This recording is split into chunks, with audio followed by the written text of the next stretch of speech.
Grand Summoners. You know it, you love it, you may even hate it. There's a lot of infuriating things in Grand Summoners and stuff that we can talk about that needs improving upon.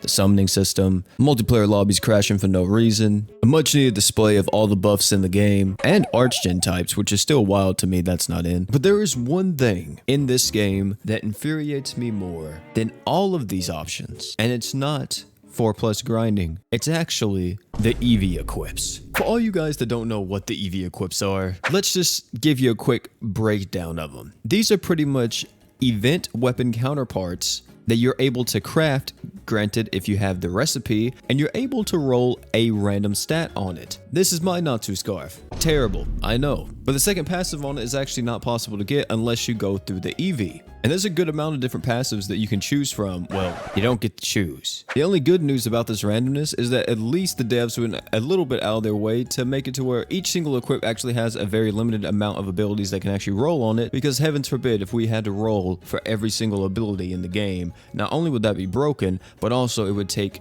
actual years. Now these Eevee equips, at first glance, I'm gonna be honest with you, they're really not anything too crazy. They're just more so like, oh, 5% attack up, maybe 10% more damage, whatever the case may be. But if you're an insane individual, like myself, you may be somewhat tempted to go after and chase after some of these Eevees, which if you do that, let me say, you are going to be introduced to one of the most infuriating systems in the game. And let me explain why. In order for you to obtain the Eevee version, you first have to obtain the equip. Now, if you get it from the event shop or you get it to drop, congratulations. Now you gotta do it again. You may ask me why. It's because in order for you to Eevee, you now need a max LB equip. Okay, that I guess makes sense. You need max LB to become Eevee. Okay. But then you get to the final part. In order for you to craft the Eevee most of the time, you will need special insignias plus the weapon itself at max LB and max enhancement. The insignias really aren't too bad of a grind. You just have to play the event and you'll more than likely get enough. I would definitely say more of the grind will come with the equip later on. And then once you have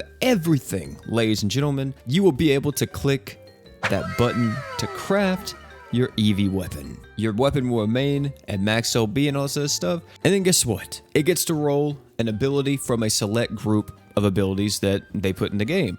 So depending on the equip, it will be different. So maybe you get lucky and you get a passive that you really want. Or you might get cucked. Here's the fun part. You can't re-roll an Eevee weapon. In order for you to quote unquote re-roll the Eevee weapon, you now have to go back to the event, grind up another event weapon, max LB it, max enhance it. Also, by the way, don't forget your insignias that you have to grind as well. And then you can craft another Eevee weapon. You see what I'm talking about, right? This is a stupid system and everybody else sees it, right? To me, this problem is what makes the system fall flat on its face. It's kind of like the smoke and mirrors effect. If you know in game development, there's a lot of ways that game developers kind of like hide stuff in the game to make you play longer. Either let that be collectibles, completing certain objectives, trophy hunting, achievement hunting, whatever you want to call it. There's a lot of ways for the developers to kind of be like, okay, these people are going to play the game for longer. However, in gacha gaming, they try to do this same thing, except really poorly. You can pretty much see right through it. Because in my opinion, only thing this is doing is incentivizing you to play the game for longer periods of time in hopes of receiving a god tier roll on one of your Eevee weapons. And that's why your boy OP personally feels like this needs to change. This Eevee system was really good whenever it first got introduced because it wasn't actually called Eevee. The very first time this system got introduced, or a system like this got introduced, was during a very specific collab, and that was the Goblin Slayer collab. And the Goblin Slayer collab added a thing known as the Goblin Slayer dagger. A lot of you guys may know this thing,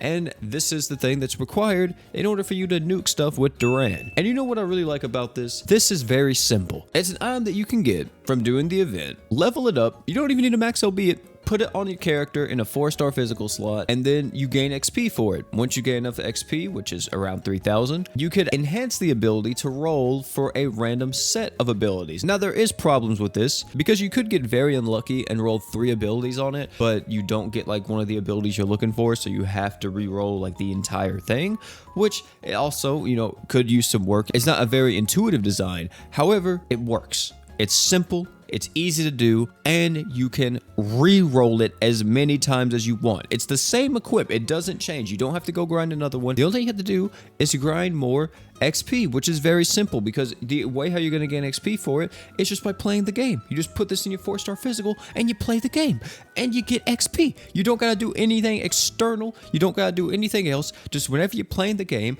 and you want to work on this, you can passively without you really even have to actively do anything. This system is, I think, what the Eevee system should be, in my opinion. I personally would take this any day of the week over the current max enhance, max LB, roll for a passive. Oh, you don't get the passive you want? Back to the drawing board, you gotta do it again. Which I also know some people may say, well, OP, I don't want to use a defense item, or OP, I don't want to use this, I don't want to use that, or I don't have a character that has that. We can think of a million situations, and there's probably a way where you will say this system is bad. So I got another one for you. GS, just fix your fucking game. But I got another one for you. Why not just make it to where we can reroll the passives on the Eevee weapons? It makes no sense why we can't do this. Whenever I did Natsu Scarf for the first time, I was bewildered at the fact that I couldn't reroll an Eevee weapon. I literally went on a rant for like 20 minutes in my live stream talking about this whenever it happened and talk about how bad this system was as soon as I saw it. And then I realized I never made a video on it, which is why we're here today. So if you ever want to know what really pisses OP off in Grand Summoners, it's this system here that has no business being as time consuming as it is. Maybe one day we'll see some changes come to the Eevee weapons, but as I stated before, just like everything in Grand Summoners, I highly doubt it. If you guys feel a similar way about this topic, or you guys think of a different solution than what mine was, please leave it down below. I think a lot of people come up with a lot of ideas, like a pity system of some kind where you get to select the ability after a certain amount of Mastercraft equips, or, you know, just a reroll system where you get to use insignias instead of having to craft a whole new weapon. Either way, it is a system that I think is in dire need of a change. That's going to be the end of this video. Thank you all for coming out. I know I didn't post yesterday. Why? Because your boy was out doing things, enjoying himself. So I apologize for that, but we got new videos coming, plus a live stream, probably tomorrow. So I hope you all enjoyed the upcoming videos, and I hope you enjoyed this one. By the way, if you enjoyed this one, highly recommend you check out either one of the videos popping up on your screen. Highly entertaining content. Guarantee you'll love them. And oh yeah, before you leave, don't forget to drink water.